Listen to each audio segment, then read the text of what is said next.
CM Revanth Reddy Delhi పర్యటన ముగిసింది. గురువారం ఉదయం హైదరాబాద్ నుంచి ఢిల్లీకి వెళ్లిన సీఎం రేవంత్ 2 రోజుల పాటు బిజీగా గడిపారు. ఢిల్లీ పర్యటనలో భాగంగా వరుసగా కేంద్ర మంత్రులను, యూపీఎస్సీ చైర్మన్ తోనూ భేటీ అయ్యారు రేవంత్. తొలి రోజు రాష్ట్ర పునర్విభజన చట్టం సమస్యలపై చర్చించేందుకు కేంద్ర హోంశాఖ మంత్రి అమిత్ షాతో భేటీ అయ్యారు రేవంత్.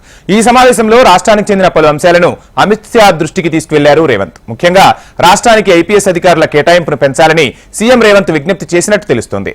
ఇక పాలమూరు రంగారెడ్డి ప్రాజెక్టుకు జాతీయ హోదా కల్పన కోసం జలశక్తి శాఖ మంత్రి గజేంద్ర సింగ్ షెకావత్ ను కలిశారు. అలాగే హైదరాబాద్ మెట్రో విస్తరణ, మూసీ రివర్ ఫ్రంట్ అభివృద్ధి, ఇందిరమ్మ ఇళ్ల మంజూరు కోసం కేంద్ర గృహ నిర్మాణం, పట్టణాభివృద్ధి శాఖల మంత్రి హర్దీప్ సింగ్ పూరితోనూ భేటీ అయ్యారు తెలంగాణ సీఎం రేవంత్.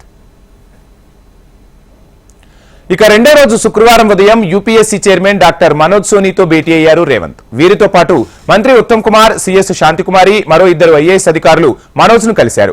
ఈ భేటీలో టీఎస్పీఎస్సీ ప్రక్షాళన అంశంపై ప్రధానంగా చర్చించారు. యూపీఎస్సీ పారదర్శకత పాటిస్తోందని, అవినీతి మరక అంటలేదని, ఇంత సుదీర్ఘకాలంగా అంత సమర్థంగా యూపీఎస్సీ పనిచేస్తున్న తీరుపై ముఖ్యమంత్రి ఆరా తీసినట్టు తెలుస్తోంది. తెలంగాణలో నియామక ప్రక్రియలో నూతన విధానాలు, పద్ధతులు పాటించాలనుకుంటున్నట్లు ముఖ్యమంత్రి స్పష్టం చేశారు. దీనిపై యూపీఎస్సీ చైర్మన్ స్పందించారు. యూపీఎస్సీలో రాజకీయ ప్రమేయం ఉండదని, సమర్థత ఆధారంగా ఎంపిక ఉంటుందని తెలిపారు.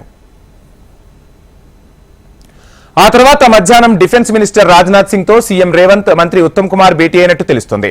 హైదరాబాద్ లో రక్షణ శాఖ భూముల బదలాయింపుపై రక్షణ శాఖ మంత్రితో చర్చించారు సీఎం. తెలంగాణలో సైనిక్ స్కూల్ ఏర్పాటుకు సహకరించాలన్నారు. హైదరాబాద్ నగరంలో రహదారులు, ఎలివేటెడ్ కారిడార్ల నిర్మాణానికి రక్షణ శాఖ పరిధిలో ఉన్న భూములు కేటాయించాలని రక్షణ శాఖ మంత్రి రాజ్నాథ్ సింగ్ ను సీఎం రేవంత్ కోరారు. ఇక హైదరాబాద్ లో ట్రాఫిక్ రద్దీని నివారించేందుకు మెహదీపట్నం రైతు బజార్ వద్ద స్కైవాక్ నిర్మిస్తున్నామని, ఇందుకోసం అక్కడ ఉన్న రక్షణ శాఖ భూమిని బదిలీ చేయాలని కేంద్ర మంత్రిని ముఖ్యమంత్రి కోరారు. ఇక హైదరాబాద్ నుంచి కరీంనగర్, రామగుండంను కలిపే రాజీవ్ రహదారిలో ప్యారడైజ్ జంక్షన్ నుంచి ఔటర్ రింగ్ రోడ్ జంక్షన్ వరకు 6 లేన్ల ఎలివేటెడ్ కారిడార్ నిర్మాణానికి 83 ఎకరాల రక్షణ శాఖ భూమి అవసరమని, దాన్ని రాష్ట్ర ప్రభుత్వానికి బదిలీ చేయాలని కోరారు తెలంగాణ ముఖ్యమంత్రి రేవంత్. అనంతరం central finance minister Nirmala Sitharaman తోనూ సీఎం రేవంత్ రెడ్డి భేటీ అయ్యారు. తెలంగాణకు కేంద్ర ప్రభుత్వం నుంచి రావాల్సిన నిధులపై ప్రధానంగా చర్చించారు. వెనకబడిన జిల్లాలకు 1800 కోట్ల బకాయిలు విడుదల చేయాలని అభ్యర్థించినట్టు తెలుస్తోంది.